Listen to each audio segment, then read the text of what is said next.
Halo semuanya, perkenalkan nama saya Yohanes Oktaviano Walid Making dengan NIM PO 530-324-124-0146, mahasiswa dari program studi D3 Gizi Kemenkes Poltekkes Kupang.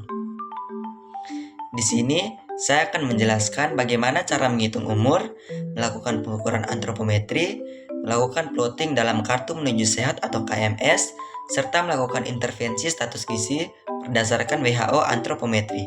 Selamat menyaksikan. Yang pertama, perhitungan umur.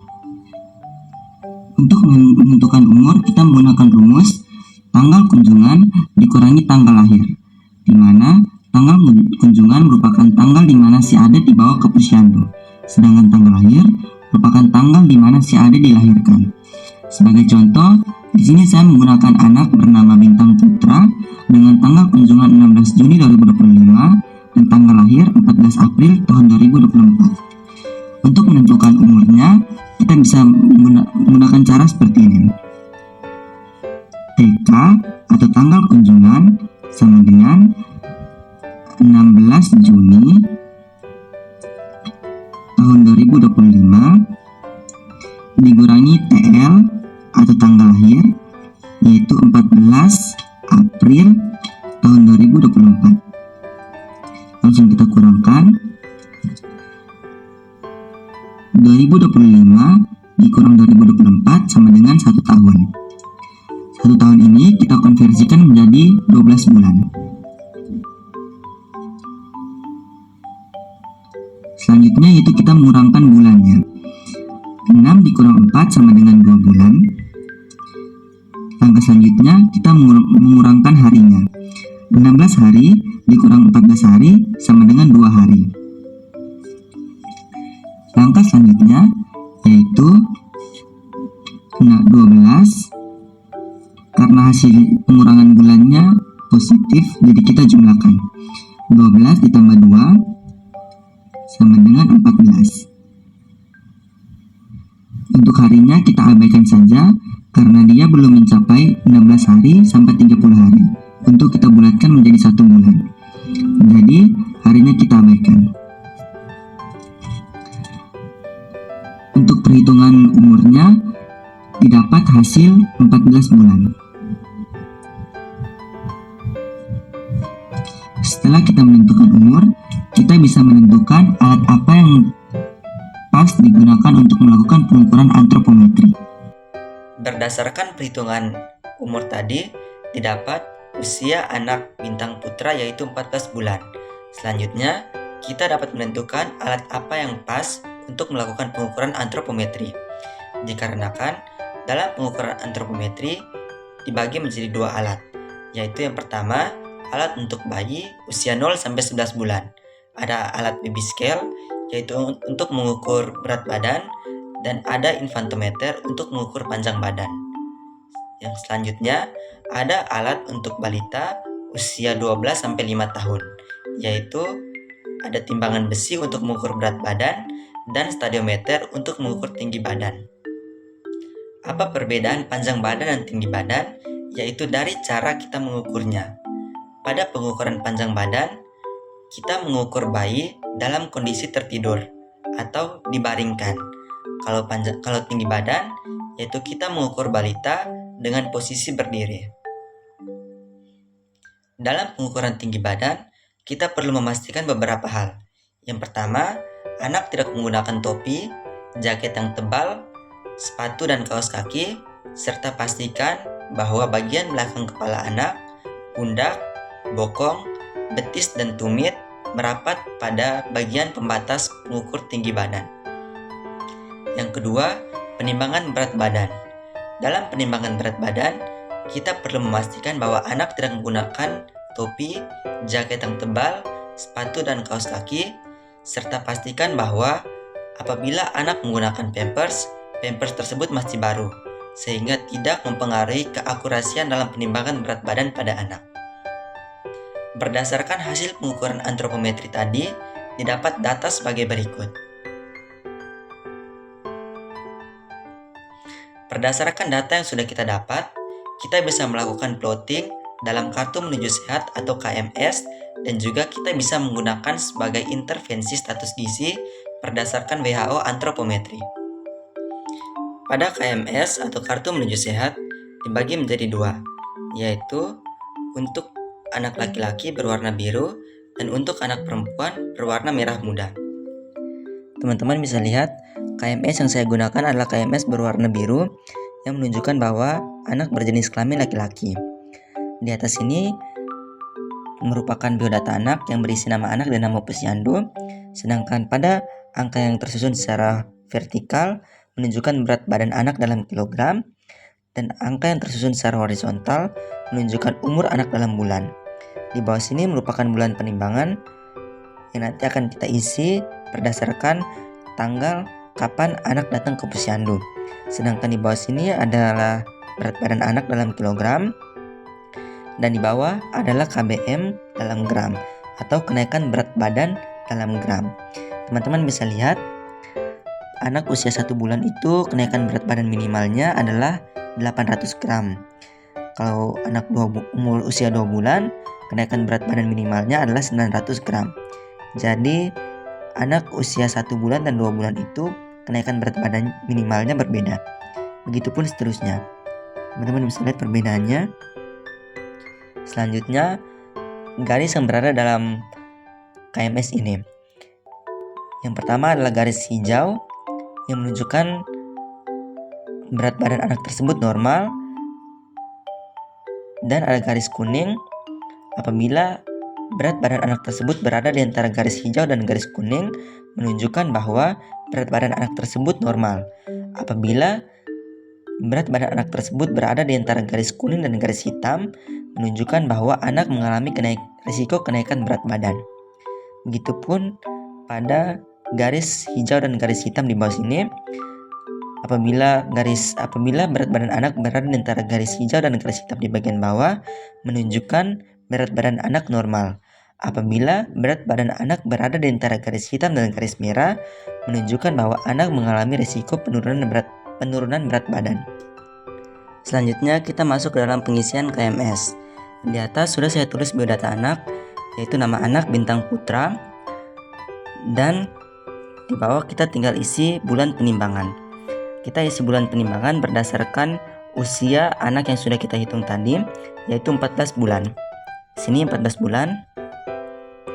Dan bulan penimbangannya yaitu kapan anak datang ke posyandu, yaitu tanggal 16 bulan 6 tahun 2025. Selanjutnya kita lihat di sini berat badan anak berdasarkan hasil pengukuran antropometri tadi. Berdasarkan hasil tadi, kita dapat berat badan anak adalah 8,8. Kita lihat di sini angka 8 di sebelah sini. Kita tarik sampai ke garis usia 14 bulan ini. 8 yaitu berada di sini, tengah-tengah sini. Karena berat badannya adalah 8,8 kg, maka kita perlu perhatikan garis tipis ini. Garis tipis ini menunjukkan berat badan anak dalam 0,1 kg. Jadi kita lihat, karena berat badan anak adalah 8,8, jadi kita hitung sampai 8. 1, 2, 3, 4, 5, 6, 7, 8. Di sebelah sini kita beri tanda. Oke. Setelah kita beri tanda di sini, dapat kita simpulkan berat badan anak. Karena berat badan anak berada di antara garis hitam dan garis merah, menunjukkan bahwa anak mengalami risiko penurunan berat badan. Apabila kita sudah melakukan pengisian pada Kartu Menuju Sehat atau KMS, kita dapat melakukan interpretasi status gizi berdasarkan WHO antropometri. Berdasarkan WHO antropometri, kita dapat menentukan status gizi anak berdasarkan 4 indikator, yaitu berat badan menurut umur, panjang badan atau tinggi badan menurut umur, berat badan menurut panjang badan, dan indeks massa tubuh menurut umur.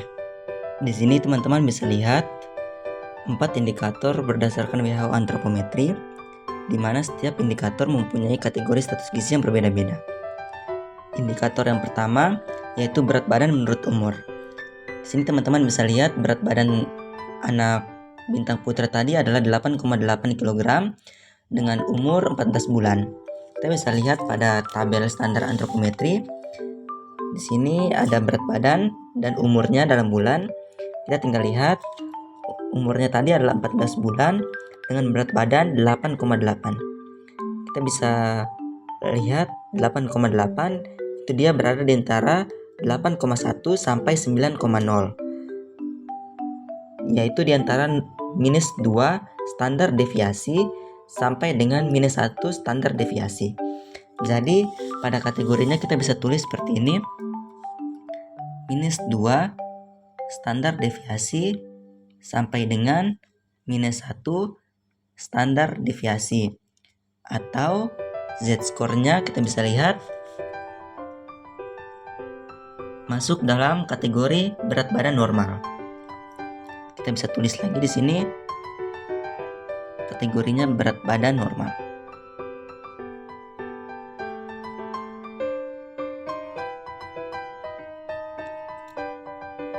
Selanjutnya, indikator yang kedua yaitu tinggi badan menurut umur. Di sini berdasarkan hasil pengukuran antropometri tadi, didapat tinggi badan anak bintang putra adalah 73,8 cm dengan umur 14 bulan. Sama seperti tadi, kita bisa lihat pada standar panjang badan, pada standar tinggi badan menurut umurnya. Kita lihat umur 14 bulan dengan tinggi badan 73,8, itu dia berada di antara -2 standar deviasi sampai dengan -1 standar deviasi. Kita bisa tulis di sini kategori sama dengan -2 standar deviasi sampai dengan -1 standar deviasi. Untuk Z-score atau ambang batasnya teman-teman bisa lihat dia masuk dalam kategori normal, yaitu berada di antara -2 standar deviasi sampai dengan +3 standar deviasi. Bisa tulis untuk tinggi badan menurut umurnya kategori normal. Indikator yang ketiga yaitu berat badan menurut tinggi badan, di mana berdasarkan hasil pengukuran antropometri tadi, berat badan adalah 8,8 kg dan tinggi badan adalah 73,8 cm. Kita bisa lihat di sini ada panjang badan atau tinggi badan ya, karena usianya sudah mencapai 14 bulan, jadi kita pakai tinggi badan, dan di sini adalah berat badan. Tinggi badan tadi 73,8. Karena di sini tidak ada 73,8, jadi kita bulatkan saja menjadi 74 dengan berat badan 8,8, yaitu berada di antara -1 standar deviasi sampai dengan median. Kita tulis di kategorinya -1 standar deviasi sampai dengan median. Kita lihat kembali untuk ambang batasnya, dia berada di antara -2 standar deviasi sampai dengan +1 standar deviasi, yaitu masuk dalam kategori gizi baik atau normal. Kita tulis di sini kategorinya gizi baik atau normal. Seperti itu. Selanjutnya untuk indikator yang keempat yaitu indeks massa tubuh menurut umur. Jadi sebelum kita melihat ke dalam WHO antropometri, kita tentukan dulu indeks massa tubuhnya. Cara menentukannya kita menggunakan rumus berat badan dalam kilogram per tinggi badan dalam meter kuadrat. Tadi berat badannya adalah 8,8 per tinggi badannya adalah 73,8 cm, yang kemudian kita akan bawa ke meter menjadi 8,8 per cm dibawa ke meter, berarti dibagi 100, hasilnya adalah 0,738 meter. Yang kemudian ini kan baru meter, kita ubah menjadi meter kuadrat, yaitu dengan cara 8,8 per 0,738 dikali 0,738. Hasilnya adalah 8,8 dibagi 0,738 kali 0,738 adalah, tulis lagi di bawah sini, 8,8 per 0,738 dikali 0,738 adalah 0,54, sama dengan 8,8 bagi 0,54 adalah 16,29. Satuan dari indeks massa tubuh adalah kilogram per meter kuadrat. Setelah kita dapat IMT-nya, kita lihat kembali ke dalam. Setelah didapat IMT-nya yaitu 16,29 kg per meter kuadrat, kita lihat kembali ke dalam standar IMT menurut umur, yaitu usianya adalah 14 bulan dengan IMT 16,29, berarti dia diantara median dan plus 1 standar deviasi. Dia berada di antara 16,6 dan 18,0. Kita bisa tulis di sini kategorinya median sampai dengan plus 1 standar deviasi. Kita lihat kembali ke dalam 4 indikatornya. Dia berada di antara gizi baik atau normal, yaitu ini, gizi baik atau normal. Kita tulis kembali, gizi baik atau normal. Berdasarkan hasil pengukuran antropometri dan interpretasi status gizi menurut WHO antropometri, didapat status gizi anak bernama Bintang Putra dengan jenis kelamin laki-laki berusia 14 bulan, yaitu semuanya normal, yang berarti tidak terdapat masalah gizi akut maupun kronis. Sekian penjelasan dari saya, terima kasih.